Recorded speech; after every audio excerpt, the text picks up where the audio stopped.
Fante Fante is a local delicacy which originates from the right hand side of the local belt of the shores of Ghana.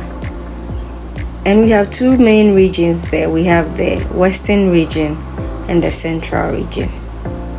Most of the people in these areas are fishermen, and this is one of their delicacies.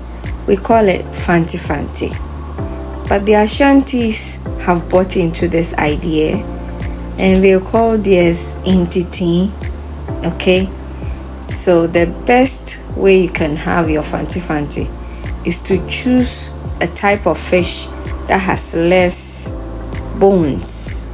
So tilapia would be good, salmon will be good, this yellowtail horse salmon will be good, panla will be good. So I have finished washing my fish. I've added on my green marinade. I've seasoned it. I placed it in my fridge for about 1 hour. So you can see that everything is well marinated. Today I did something different. I added a bit of butternut squash or pumpkin to my Fante Fante. And as I told you, this is how I've been taught to do the Fante Fante to get premium taste without any seasoning. Okay, so I'm adding in some green bell peppers, some spring onion, and some chili peppers for some spiciness. All right, you blend this and then you put this one on fire. You have already seasoned your fish, so you wait for the tomato base or pepper base to simmer down, for all the liquid to go down before you add in your fish and then your spice of choice. And that's it. And your red oil. That's how it is done. Okay, so as you can see, it's runny at this point, but I have to wait for it to cook down. Whilst that is going on, I am doing my banku. The Fantes would normally do what we call etel, which is made of just corn dough, and they make it very, very tough. In fact, when you throw it to the wall, it can bounce back to you. But I am not Fante, I am Ashanti, and so I have to always twist the recipe in my favor. So I added in some cassava dough, and I also made mine extra soft, like close to the softness of tozafi. That's how I like the banku I eat with my Fante Fante. And so my sisters, as you can see, I have moved it from my burner because I am done with my banku and I cannot just watch the charcoal burn to waste. And so I've brought it from my burner and I'm continuing the process. I have added in my palm oil and I'm putting in my fresh fish. This fish we don't fry, we don't put in oven, no, fresh fish which has been seasoned.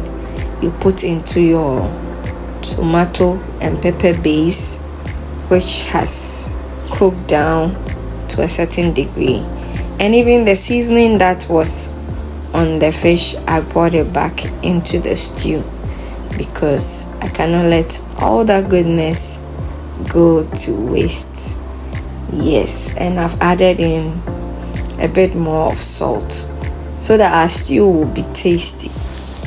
Yes, so you let this cook for about 10 to 15 minutes, and you don't have to overcook it because depending on the kind of fish you are using, it can begin to fall apart. But when you use this kind of fish, the one I chose, you are sure to have your fish in whole pieces, and you'll be able to take your bones out easily. My children always enjoy this food. It is my husband's favorite food. When I did this for him, he was asking me, what have I done to deserve this food? He said, I'm broke. Oh. I don't have money. Oh.